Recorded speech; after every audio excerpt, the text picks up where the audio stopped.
दोस्तों आज हम पश्चिम बंगाल के चाय के बागान यानी कि दार्जिलिंग की बात करने जा रहे हैं। आज इस वीडियो में हम जानेंगे कि हमको दार्जिलिंग कैसे पहुंचना है, दार्जिलिंग में घूमने की कौन कौन सी मुख्य जगह हैं, वह खाने पीने की क्या व्यवस्था है और दार्जिलिंग घूमने का सबसे बेस्ट टाइम कौन सा है, और साथ ही जानेंगे दार्जिलिंग के बारे में बहुत कुछ। तो बने रहिए हमारे साथ वीडियो के अंत तक और ऐसे ही वीडियोस देखने के लिए चैनल को सब्सक्राइब जरूर करें।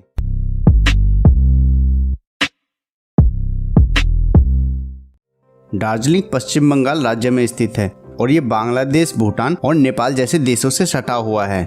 दोस्तों दार्जिलिंग ब्रिटिशियर्स के समय से ही बहुत फेमस हिल स्टेशन रहा है। दार्जिलिंग अपनी दो चीजों के कारण भारत का सबसे फेमस टूरिस्ट प्लेस है। एक तो विश्व की सबसे ऊंची चोटी कही जाने वाली कंचनजंगा व्यू के लिए और दूसरा यहाँ के चाय के बागान के लिए।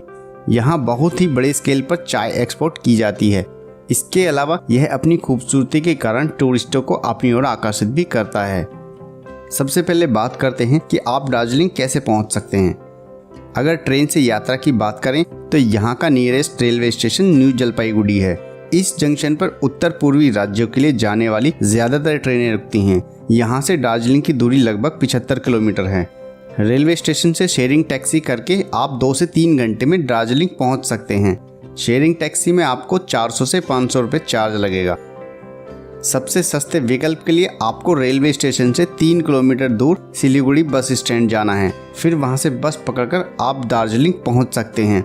बस का किराया लगभग 100 से 150 रुपये है। सड़क मार्ग के रास्ते दार्जिलिंग पहुंचने के लिए आपको सिलीगुड़ी के रास्ते दार्जिलिंग पहुंचना होगा। सिलीगुड़ी तक पहुंचने के लिए भारत के कई बड़े राज्यों से सीधे बस सेवा उपलब्ध है। सिलीगुड़ी से आगे आप शेयरिंग कैब, टैक्सी या फिर बस के द्वारा दार्जिलिंग पहुंच सकते हैं। बात करें हवाई जहाज द्वारा तो दार्जिलिंग का सबसे निकटतम एयरपोर्ट बागडोगरा एयरपोर्ट है। यह एयरपोर्ट दार्जिलिंग से लगभग 88 किलोमीटर की दूरी पर स्थित है, जहां से आप किसी भी कैब या प्राइवेट टैक्सी के द्वारा लगभग 3 घंटे के सफर के बाद दार्जिलिंग पहुंच सकते हैं। इसके अलावा एक चौथा ऑप्शन भी है जो कि है हिमालयन रेलवे, मतलब कि toy train. But toy train से दार्जिलिंग जाने में आपको 7.5 घंटे से ज्यादा का वक्त लग जाएगा और टॉय ट्रेन आपको न्यू जलपाईगुड़ी स्टेशन के पास सुबह 10 बजे मिलेगी, जो कि दार्जिलिंग शाम 5:30 बजे तक पहुंचाएगी। इतने लंबे सफर में आपको दार्जिलिंग की बहुत सारी खूबसूरत प्लेसेस देखने को मिल जाएंगी। बात की जाए इसकी टिकट की तो आप इसे ऑनलाइन IRCTC की वेबसाइट से बुक कर सकते हैं। इसके अलावा आपको वहां काउंटर भी मिल जाएंगे जहां से आप टिकट बुक कर सकते हैं, बट मोस्टली ये ट्रेन फुल रहती है तो आपको काउंटर टिकट मिलने के चांस बहुत कम हैं। अगर आपको सिलीगुड़ी से दार्जिलिंग की टिकट नहीं मिलती है तो आप घूम मोनेस्ट्री के स्टेशन से दार्जिलिंग तक की टॉय ट्रेन की राइड ले सकते हैं और यह ट्रेन रास्ते में कई फेमस जगहों पर भी रुकती है, तो ट्रेन में बैठे बैठे ट्रेन राइड के साथ साथ खूबसूरत जगहों का भी आनंद ले सकते हैं। दोस्तों दार्जिलिंग पहुंचने के बाद सबसे पहले आपको होटल देखना है, तो यहाँ पर हम आपको बता दें कि आपको दार्जिलिंग में लो बजट से लेकर हाई बजट तक के होटल आराम से मिल जाएंगे, तो आप अपनी आवश्यकता और बजट के अनुसार अपना होटल का चुनाव कर सकते हैं। और बात करें रूम की कॉस्ट की तो यहाँ 650 रुपये से शुरू होकर आपको 4000 रुपये तक के होटल आराम से मिल जाएंगे। लेकिन दोस्तों एक चीज का आपको विशेष ध्यान रखना है कि आपको अपना होटल माल रोड या फिर गांधी रोड पर ही लेना है, क्योंकि यहाँ पर आपको बहुत सारे होटल्स के ऑप्शन तो मिल ही जाएंगे, साथ ही साथ आपको यहाँ ट्रांसपोर्ट व खाने पीने की भी फैसिलिटी मिल जाएगी। दोस्तों बात करें यहाँ पर खाने पीने की तो यहाँ खाने पीने की कोई समस्या नहीं है, क्योंकि आपको यहाँ वेज और नॉन वेज हर तरह का खाना मिल जाएगा। और बात करें यहाँ के लोकल फूड की तो दोस्तों यहाँ लोकल फूड में आपको यहाँ के रेस्टोरेंट्स और होटल्स में पश्चिम बंगाल का स्थानीय भोजन आपको मिल जाएगा। इसके अलावा देसी से लेकर विदेशी और फास्ट फूड खाना भी आप अपनी मेन्यू में रख सकते हैं। और रही खाने की कॉस्ट की बात तो 120 से लेकर 150 रुपये तक में आपको एक डिसेंट थाली यहाँ आसानी से मिल जाएगी। दोस्तों बात करते हैं यहाँ पर घूमने की, तो घूमने के लिए आपको यहाँ पर टैक्सी हायर करनी पड़ेगी, जो कि आपको घंटाघर में मिलेगी, जो कि मॉल रोड के पास में ही है।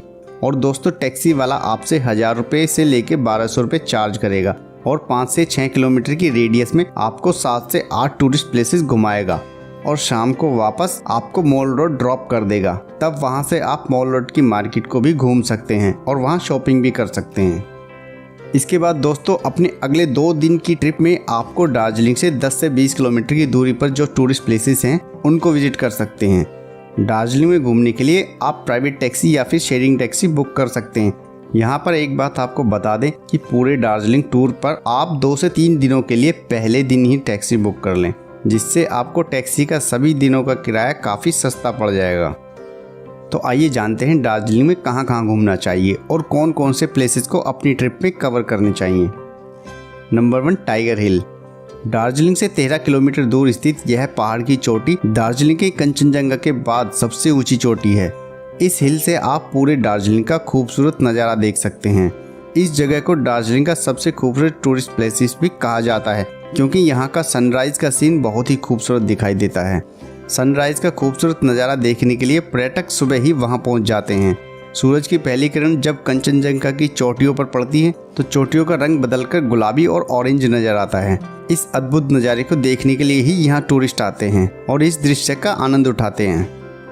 Number 2, Batasia loop. Batasia loop Darjeeling में स्थित एक विशाल रेलवे ट्रैक लूप है। यहाँ पहाड़ों के घुमावदार रास्तों को काटकर टॉय ट्रेन की लाइन बिछाई गई है। इस स्थान को एक सुंदर बाग की तरह भी बनाया गया है। इसके बगीचे में पौधों की दुर्लभ प्रजातियां आपको देखने को मिल जाएंगी। बतासिया लूप के बीच में गोरखा सैनिकों की याद में बनाया गया गोरखा वार मेमोरियल है। टॉय ट्रेन भी यात्रा के दौरान इस स्थान पर रुकती है, जिससे आप शहीदों के इस स्मारक को अच्छी तरह देख सकते हैं। Number 3, rock garden. Rock garden Darjeeling का बेहद आकर्षक व्यू पॉइंट है। पहाड़ों और चट्टानों को काटकर बनाए जाने की वजह से ही इसका नाम रॉक गार्डन पड़ा है। यहाँ पर एक वाटरफॉल भी है जो इस जगह के और भी आकर्षित बनाता है। नंबर 4, घूम मोनेस्ट्री। घूम मोनेस्ट्री शहर से केवल 8 किलोमीटर की दूरी पर स्थित है। यहाँ बौद्धों का प्राचीन मठ है। घूम का रेलवे स्टेशन दुनिया का सबसे ऊंचा रेलवे स्टेशन है, इसलिए यह टूरिस्ट प्लेस दुनिया भर में प्रसिद्ध है। Number 5, observatory hills. दार्जिलिंग की मशहूर ऑब्जर्वेटरी हिल मॉल रोड के पास ही स्थित है। यह स्थान तिब्बती स्मारक और महाकाल मंदिर के लिए प्रसिद्ध है, तो अपने दार्जिलिंग के ट्रिप में इस स्थान को शामिल करना बिल्कुल ना भूलें। Number 6, Japanese temple. दार्जिलिंग शहर से लगभग 10 किलोमीटर की दूरी पर स्थित यह जापानीज टेम्पल बेहद खूबसूरत बौद्ध मंदिर और मठ है। यह मंदिर जापानीज मंदिरों के तरह सफ़ेद पत्थर और गोलाकार आकृति में बनवाया गया है। Number 7, Darjeeling ropeway. दार्जिलिंग में रोपवे दुनिया भर में प्रसिद्ध है। दार्जिलिंग आने वाले पर्यटक रोपवे की यात्रा का आनंद जरूर लेते हैं। रोपवे पर यात्रा करने वाले सैलानी यहाँ पर मौजूद चाय के बागानों, हरी भरी पहाड़ियों और खूबसूरत वाटरफॉल का लुत्फ उठाते हैं। Number 8, happy T valley. Darjeeling आए और चाय के बागान नहीं देखे तो कुछ नहीं देखा।